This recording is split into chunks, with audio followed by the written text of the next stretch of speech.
Paytaxtda son günlər mikromənzil trendi diqqət çəkir. 8-15 kvadrat metr sahəyə malik, adətən bir otaqlı olan bu mənzillər kiçik olmasına baxmayaraq bazarda kvadrat metri standart mənzillərdən daha yüksək qiymətə satılır. Məsələn, Şah İsmayıl Xətai metro stansiyasının yaxınlığında 11 kvadrat metrlik bir mikromənzil 45 min manata təklif olunur. Yəni kvadrat metri 4 min manatdan yüksəkdir. Digər sahələrdəki 7, 8, 11, 15, 20 kvadrat metrlik mikromənzillərin qiymətləri isə 35 min manatdan başlayıb 75 min manata qədər yüksəlir. Qeyd edək ki, bu satış qiymətləri bəzən bir otaqlı standart, hətta bəzi 2 otaqlı mənzillərlə müqayisədə daha yüksəkdir.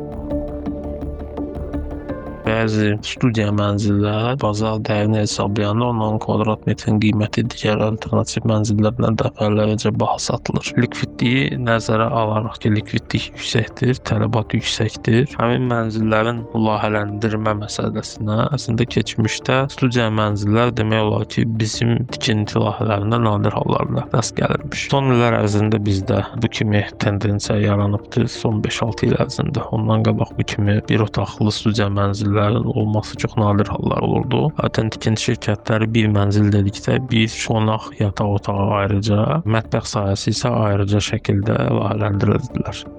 Bəs bu bahalığın səbəbi nədir?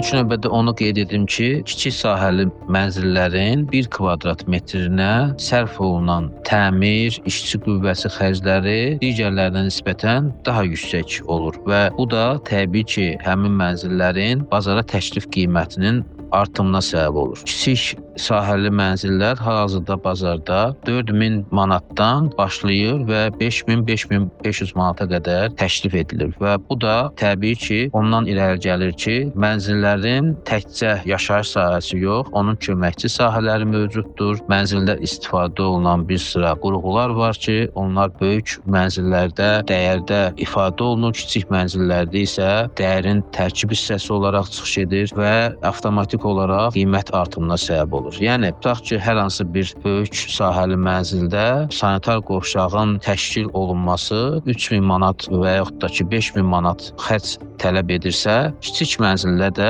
eyni xərc tələb edir və təbii ki, bu kvadrat metr üzrə bölünəndə daha böyük məbləğə gətirib çıxardır və təbii ki, bu qiymət artımının əsas səbəblərindən biridir. Bu kiçik sahələri mənzillər gələcəkdə daha çox populyar olacaq.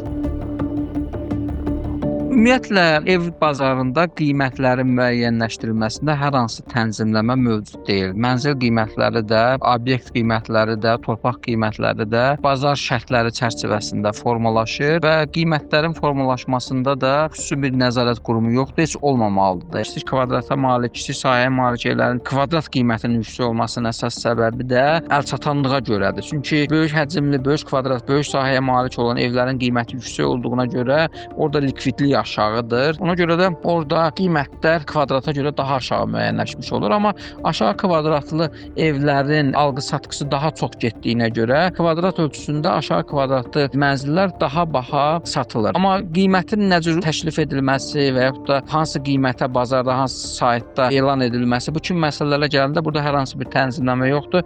Vətəndaş istədiyi qiyməti yaza bilər, amma uyğun hesab eləmiriksə, baha hesab eləmiriksə, təbii ki, heç kim də bizi məcbur eləmir ki, həmin o kiçik kvadratlı evə yüksək qiymət verək.